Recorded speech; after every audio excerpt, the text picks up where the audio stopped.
Всем привет, дорогие друзья, с вами вновь блогер Дансерк. Сегодня 29 июня 2020 года, и мы проведем наш обычный политический расклад. Ну что, друзья, Михаил Саакашвили высказался по поводу недавних заявлений Владимира Путина о том, что некоторые республики бывшего Советского Союза вышли из Советского Союза, прихватив с собой российские территории.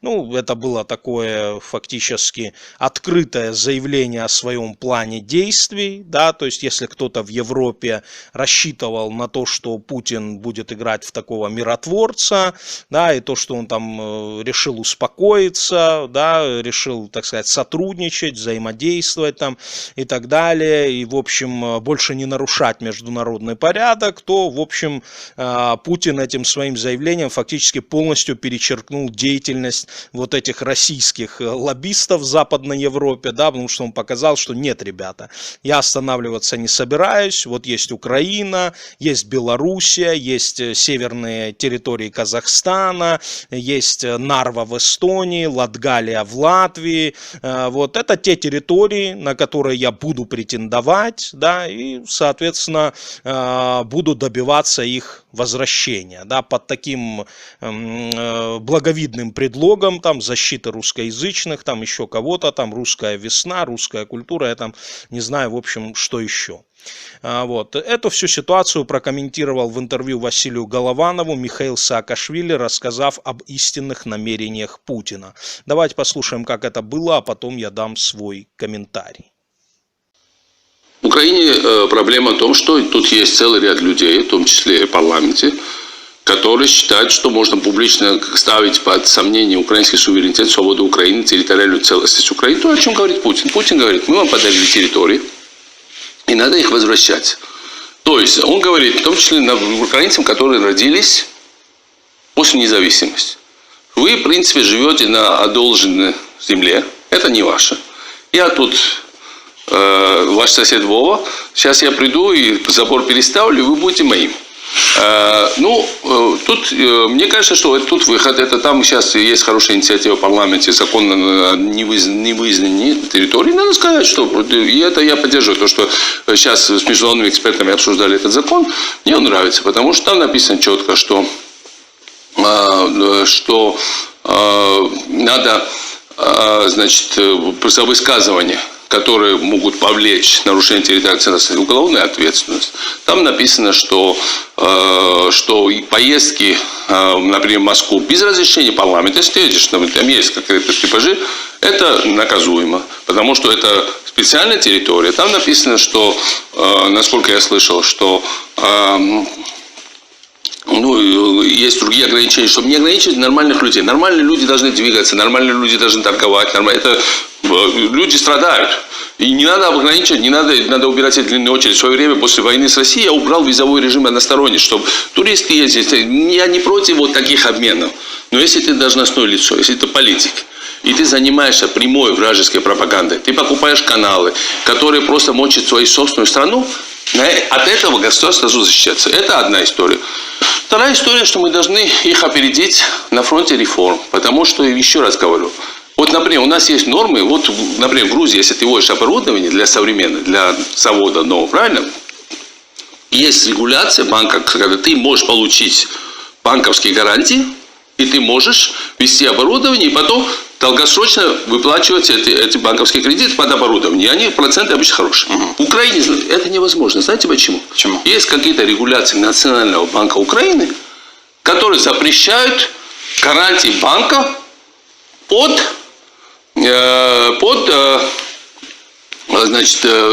ввоз индустриального оборудования, современного оборудования. Кто такие гарантии ввел? Кто такие запреты ввел? Вообще, я узнаю все больше вещей, от которых волосы дыбом встают. Как может Национальный банк и его председатель спокойно спать, когда у них ограничены базовые вещи? Просто все готовится. Мне иногда кажется, что это специальный сговор для того, чтобы превратить Украину в сырьевой придаток всего мира. Ну что ж, друзья, вот так высказался Михаил Саакашвили. Как мы видим, абсолютно понятные и четкие позиции, абсолютно понятно недовольство Михаила Саакашвили тем, что многие регуляции, которые издают то ли Национальный банк Украины, то ли Верховная Рада Украины, они фактически подыгрывают вот этой отсталой модели экономики, да, что, естественно, играет на руку внешнего врага. Вот. Если попытаться более конкретно поговорить о притязаниях Путина, то, в принципе, я думаю, что в этом нет ничего нового. Да, Путин своих планов никогда не скрывал. Все эти слова о едином народе, там, о разделенном государстве там, и так далее, то есть все это мы прекрасно понимаем. Путин не признает право на существование Беларуси и Украины как отдельных наций, как отдельных государств. У него есть там, наверное, какая-то своя историческая, так сказать, предпосылка, да, как его учили в советских школах, да. Но, кстати, знаете, вспоминая вот советский подход к этому вопросу, то, в принципе, даже в Советском Союзе, ну, именно таким образом вопрос не ставился, да. Например, я вот сейчас вспоминаю, вот, если помните, был такой огромный, большой, толстый словарь, почти у всех в доме, назывался «Советский энциклопедический словарь», такой бордового цвета, если помните. Вот он там был почти в каждой советской семье. И вот в этом советском энциклопедическом словаре даже там было написано, что там белорусы, украинцы отделились от вот этой общеславянской ветви и стали отдельным народом примерно в 17 веке. То есть еще до образования Советского Союза, то есть даже там, даже в советском вот этом энциклопедическом словаре признавалось, так сказать, все-таки отдельное существование украинского и белорусского народов. Путин, значит, пошел еще дальше, да, он, наверное, пошел к, ну, скажем так, к мировоззрению, которым придерживалась еще в Российской империи, да, где действительно малороссы, белорусы, великороссы, да, считались как вот ветвь одного народа, ну, может, вот он туда капает, да, но это, извините, когда было, это было там 100-150 лет назад, да, и то, так сказать, мы понимаем, что это была идеология этого государства, которая скорее все-таки основывалась на религиозной составляющей, да, то есть Российская империя все-таки себя позиционировала как православная империя, да, православное государство, пыталась взять под контроль и под защиту, значит, все православные территории, да, то есть мы помним Болгарию в противостоянии с Турцией, Грецию тоже в противостоянии с Турцией, но тогда еще с Османской империей, значит, и так далее, и там Сербию, естественно, защищали, то есть это была страна, которая все-таки во главу угла ставила именно православную религию, да, а не столько, значит, национальный состав государства, ну и вообще это было очень распространенным в те времена, да, то есть именно вот религиозный характер государства, а не национальный. Вот, и, соответственно, мы должны понимать, что вот эта идеология Путина, которая пошла еще дальше, чем советская пропаганда, да, потому что даже советская пропаганда признавала отдельное существование украинского и белорусского народов, именно поэтому, кстати, были образованы украинская, советская, социалистическая и белорусская советская, если бы советская пропаганда не считала отдельными народами, они бы там просто были бы там либо автономиями, либо как области, вошли бы в состав Российской, Советской Федеративной Социалистической, но нет, этого не было, это были отдельные союзные республики, то есть советский режим, какой он не был, так сказать, сумасшедший и тоталитарный, но даже он признавал независимое существование двух славянских народов, украинцев и белорусов. Путин не признает. То есть он даже он не хочет говорить даже там о братских народах народах, что уже там после 2014 года тоже является абсолютной ерундой, но он даже братские народы не хочет говорить. Он говорит, что это вообще один народ, что нет никаких украинцев, нет никаких белорусов, это все придумала немецкая пропаганда после Первой мировой войны, чтобы разрушить там Российскую империю и так далее, и так далее. То есть, поэтому заявление Путина, ну, некоторые там удивились, а чему удивляться? Ну, он сказал то, что он и так всегда говорил, он сказал то, что он и так думает. Мне кажется, что там нет ничего нового. Он же сам рассказывал, что я, говорит, типа, спорю со своим кумом Медведчуком, Медведчук мне доказывает, что украинцы это отдельная нация, а я ему говорю, что нет, это не отдельная нация, это один народ с русским. И вот мы, говорит, спорим там и так далее. То есть это и сам Медведчук, кстати, рассказывал, и это и Путин рассказывал. Он еще из-за этого называл Медведчука украинским националистом, ну, что, естественно, вызывало хохот у каждого, кто примерно понимает, кто такие украинские националисты, но, тем не менее, вот у Путина была такая трактовка, да, то есть из-за того, что Медведчук признавал, в принципе, существование украинцев как отдельной нации, Путин из-за этого называл его националистом.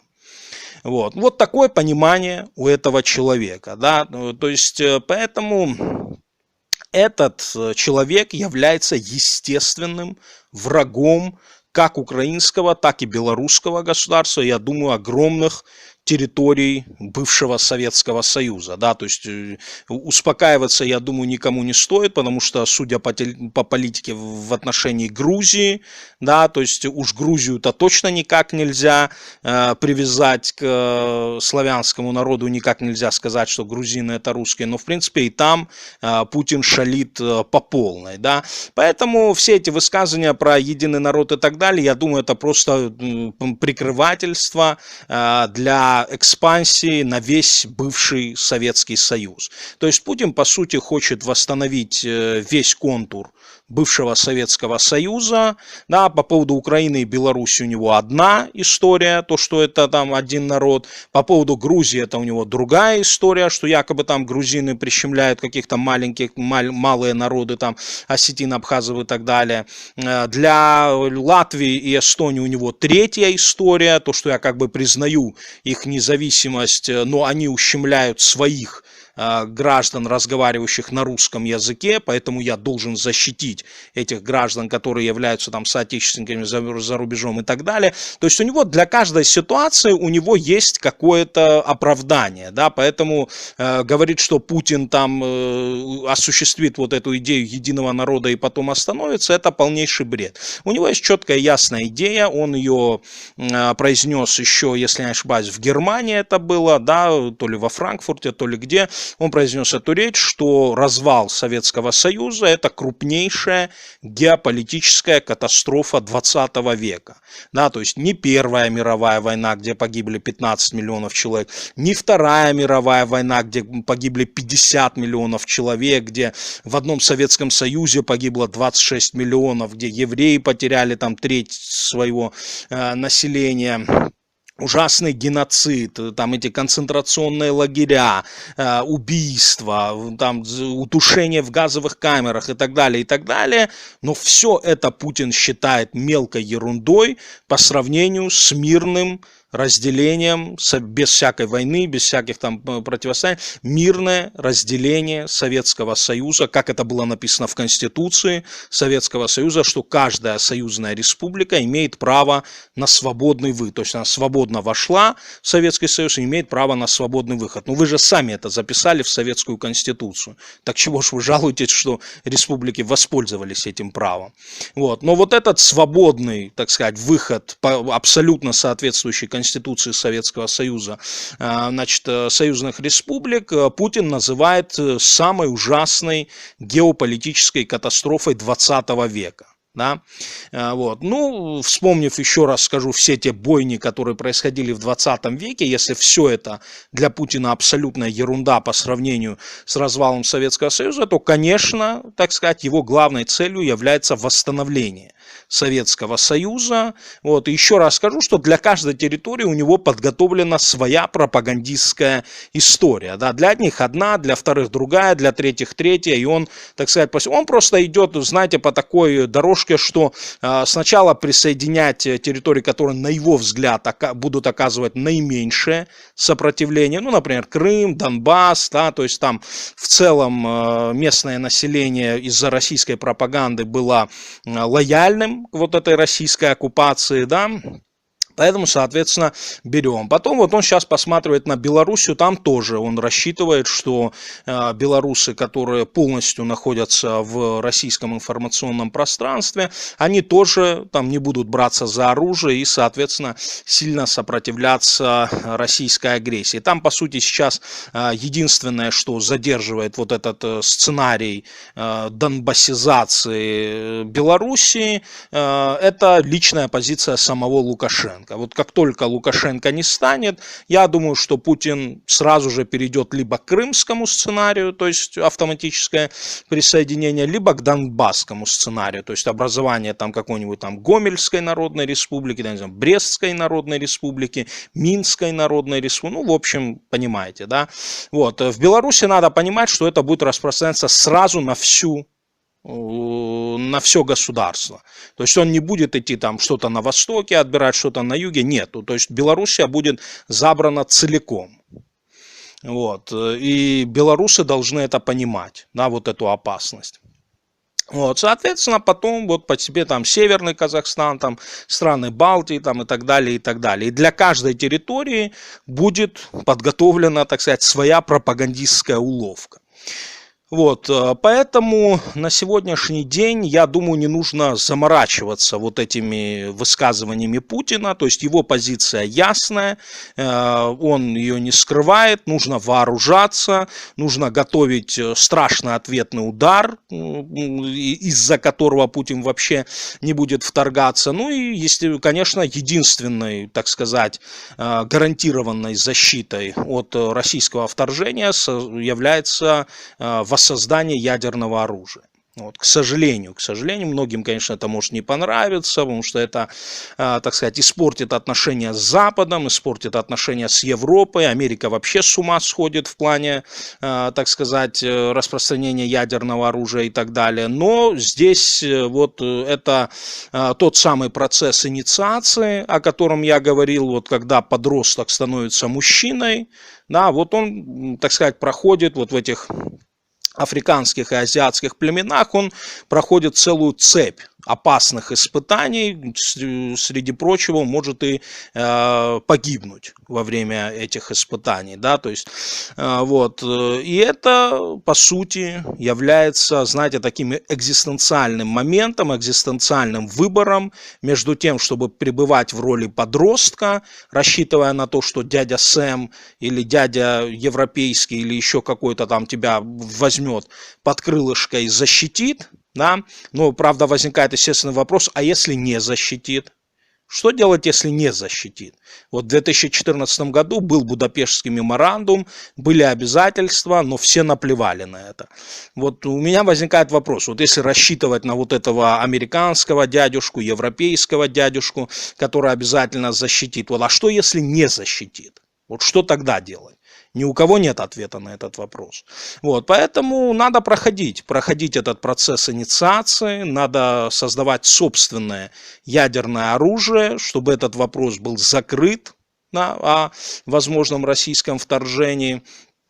И тогда уже, соответственно, вести переговоры с американцами, европейцами с точки зрения того, что это уже произошло, мы в вашей защите больше не нуждаемся, мы нуждаемся, естественно, в партнерских отношениях, там, в экономических связях и так далее, в углублении политического сотрудничества, но вот военное, так сказать, обеспечение военной безопасности мы берем на себя. То есть мы становимся полностью взрослыми, да, которые не рассчитывают на то, что, значит, дядюшка придет и возьмет под крылышко и защитит. Вот. Возможно ли появление такого президента, который, что называется, запустит программу вот такого, скажем так, резкого разворота к обеспечению собственной военной безопасности. Ну, при Зеленском точно нет. Зеленский идет четко в фарватере вот этих западных и соросовских структур, поэтому он, конечно, на конфликт не пойдет. Вот, могут появиться лидеры, новые лидеры, которые способны взять на себя вот эту ответственность. Пока мы их не видим. Ну, кандидатов может быть несколько, да, может быть кандидатом одним из, например, Игорь Петрович Смешко, может быть Анатолий Гриценко, может быть Надежда Савченко при определенных, так сказать, при определенном переосмыслении своих взглядов, да, то есть, ну, кандидаты могут быть разные, я думаю, что может появиться множество новых лиц, но это все должны быть, знаете, такие самостоятельные личности, лидеры в полном смысле этого слова, да, которые способны брать на себя ответственность, да. Поэтому, когда сейчас люди там волнуются, что вот там Путин вот это заявил, что нам делать, да, ответ очень простой, нужно воссоздавать ядерное оружие, все, другого ответа на этот вопрос нету. Понимаете? Можно говорить там, мы войдем в НАТО. Я отвечаю, не войдем. Не войдем в НАТО. Хотим, да. Было бы замечательно, 100%. Ответ простой, не войдем. При позиции нынешней Франции и Германии, которые боятся агрессии со стороны России и реакции России на этот вопрос, точно Украину никто в НАТО не возьмет. Это надо понимать. Вот. Стратегический союз, значит, стратегический договор с США, да, то, что называется стратегический союзник вне НАТО, Америка не хочет брать на себя такие обязательства. Понимаете? Поэтому все волнуются. А чего волноваться? Ну, ответ на этот вопрос только один. Воссоздавать свое ядерное оружие. Нету другого ответа на этот вопрос. Нету. Вот. Поэтому это надо делать тихо, об этом не надо кричать. Понимаете, Зеленский или там какой-то любой другой президент, он не должен кричать, что мы это надо тихо, спокойно это делать. И объявить уже об этом, когда все будет готово. Вот и все. Вот и единственный ответ на то, как противостоять вот такой, так сказать, реваншистской позиции Путина. Что ж, друзья, посмотрим, каким образом будет дальше Путин оглашать свои истинные намерения и каким образом слабый президент Зеленский будет на эти вызовы отвечать. Я же пока на этом буду с вами прощаться. С вами был, как всегда, блогер Дансерг. Всем спасибо за внимание. Всего доброго. До свидания.